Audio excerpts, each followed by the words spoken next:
Hey, everybody, it's Dr. Goggin from Possibility Doc and Coach Josie from, Western Washington University. and we are the Startup Sisters. All right, we're super excited today. We're going to talk about habits. This is what you've all been waiting for, because how do we start these new habits? And we have got a habit quest for you. And quest, that's how you're going to remember it. All right. Okay. So, Josie, what's the Q for? Quick. Coach Josie, what's the U for? Unavoidable. Practically, right? What's the E for? Easy. What's the S for? Satisfying. Yes. What's the T for? Tempting. Tempting. Make it so you really want to do the habit. Okay. So let's talk about Q.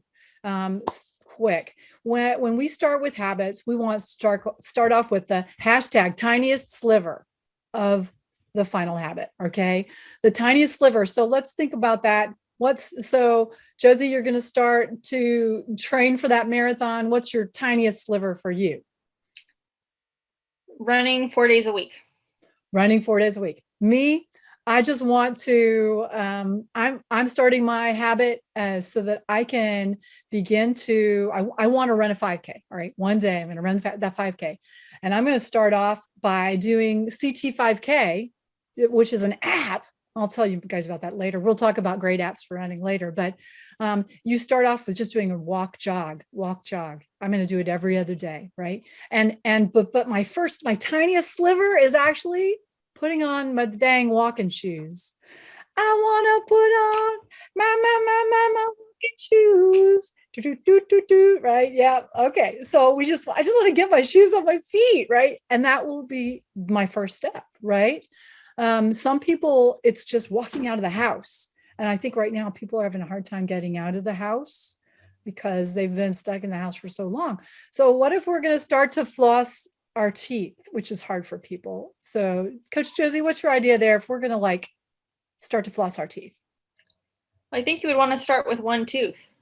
Let's just do a single tooth, right? How hard is that, Or maybe just actually cutting a piece of floss. Well, some of you are just going to have to buy the floss. So the first thing is buy the floss, right? Just get it. So put it by the toothbrush, right? Because before we can get a new habit, we have to think about it and be ready. And it becomes time to do the new habit. What about if we're going to increase our activity? I like to bundle things. And so when I'm doing the dishes, I sort of dance. I put on some music and I dance. I probably would embarrass my kids if I ever videoed that, but that is helping me start to make movement a habit. The other thing I always tell people is I want people to start breathing more. So just taking a single nice deep breath. Let's all do it right now. In through the nose, out through the mouth. Hold at the top. Feel the relaxation. You can immediately reduce anxiety in the moment by doing that. Okay, so quick. One tiny sliver, the tiniest sliver of a habit. Okay, what about unavoidable? Okay, how do we make something unavoidable? Well, I think putting it right in front of your nose, which is why last night I put my walking shoes in the sink, because I come into the kitchen, I'm going to make some coffee, and I'm like, oh my gosh, there's the walking shoes right there. They're in the sink. I know that's silly, but I'm not going to pour water on the shoes. I'm actually going to put them on my feet. And it helps me remember that morning time is the best time for me to get exercise personally. Do you have any ideas about how to make it unavoidable, Coach Josie? Any thoughts about that? You could set an alarm, or you could create a cue so that you're following the exercise with a certain action. Very nice. Very nice. I love that. Setting a cue, sort of if then. If I hear the bell chimes, I am going to take one deep breath. Because maybe you're trying to get the breathing habit, like slow, deep breaths for promoting feelings of reduced anxiety, or just trying to lower inflammation with breathing. Or what about linking it with something you're already doing, like getting the mail and taking a quicker walk down to the mailbox? So I think if by linking it with something and making it obvious, practically unavoidable, those are tips. The other is, what about the E? It stands for easy. I mean, I think that for me, that's the making it that very small little bit of a habit, a single tooth. I mean, how can I not floss a single tooth, right? Um, or if you're going to start to run. So when you're going to start to do your longer habit, do you have days when you feel like just totally not running? How do you make it easy for yourself? Do you? I give myself the room that I need to run or not run when I feel like it. Right. Because Honestly. yeah, and that's the piece that you're in control. Mm-hmm. Right. So you're in control.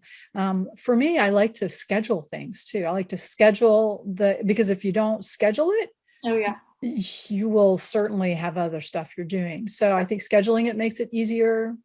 And, I also like to think of myself as a person who I'm a person who flosses her teeth, or I'm a person who, and start to get into the identity, making it an identity shift, because that makes it easier for me to choose the right thing, because I'm the person who wants to take that run in the morning. All right. Okay. What about satisfaction? So far we have make it quick, make it unavoidable, make it easy, and now satisfying. How can we make habits feel good and yummy? What makes you feel good about yourself when you're doing something new? I like rewarding myself by even just tracking things. Mm-hmm. I like being able to write down the 7 for my mileage that day. Yeah, yeah, I totally agree. I mean, I've used the Habitica app. It's an app on your phone where it's like a role playing game where you are able to like earn different pets and things like that, and costumes, and that can be kind of fun. So it makes it fun to say yes, and you can check them off your list. I did these things, and then you might get a dragon egg. So that's Habitica. And I mean, I like to post my wins. So like if I do something good, if I do it good and I just go, oh yeah, I did that, and I don't like write it down or put it on a post-it note, put it on my success board, um, I get that one-time reward of it. But if I see it on the success board, I'll go, dang, look, I've done this 7 days in a row. Or I see during the day all these times that I chose to think something different. When I started to have a negative thought creep into my head, I'm like, I got it out. I thought something different. If I start to think I can't do this, I'm not good enough, I say, no, no, I'm going to write something else on a post-it note and I'm going to put it on a wall. Right. So it makes it so you're getting that double benefit, the benefit that when you do the thing and when you see your record that you're creating. The other thing I think it's important, try not to miss more than a day, because it's harder to get back on the horse if you miss more than a day. And so then the last letter is T for tempting. How do we make this tempting? How do we make new habits tempting? We got to be a little creative here, right? One of my favorite ways is to have an exercise buddy or a friend you're doing something with, an accountability partner, right? Like hashtag exercise buddy, everybody. What other things can you think of, Coach Josie, that you've used to make a habit more tempting? I think those rewarding cues that you talked about previously really make it tempting to do again in the future. Right, exactly, because you're feeling good about yourself, you're feeling positive, and you can also pair it with something you love to do, right? I mean, I one of way when I was pregnant with my kids and having a hard time exercising, I I had to watch Netflix. It was like my escape, or listen to an audiobook. And I was always looking forward to the audiobook, and I would not let myself listen to it at any other time except for when I was on the elliptical when I was pregnant. And that I know made my pregnancy so much healthier, because I was looking forward to either watching a show. I think I might have binge watched Glee at that time, along with listening to the Wheel of Time series, and which is just, can't put down those books, right? So I think that these are the tricks, the other thing is to maybe get accessories that you love using, such as an exercise outfit or something really comfortable that you like to put on, that or shoes that are way cute that you can exercise in. I mean, Yeah, I have my sometimes, watch here. yeah. I mean, it might be this amazing water bottle. One time I got this water bottle, and I was like, oh, I cannot spend $25 on a water bottle. It's insane. But I was in a crystal shop, and at the bottom of the water bottle, it was full of rainbow of beautiful crystals, and it was glass, and it had a wooden base.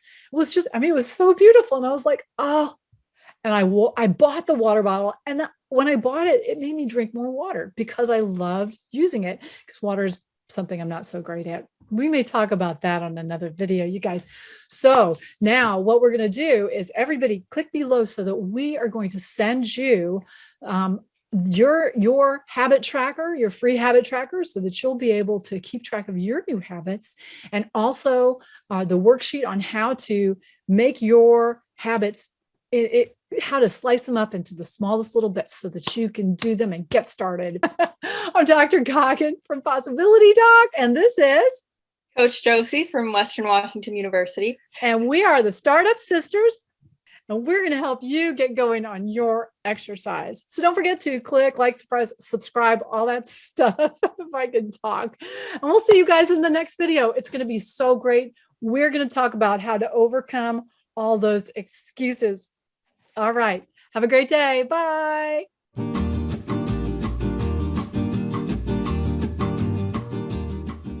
Bye. Okay. That was great. All right. So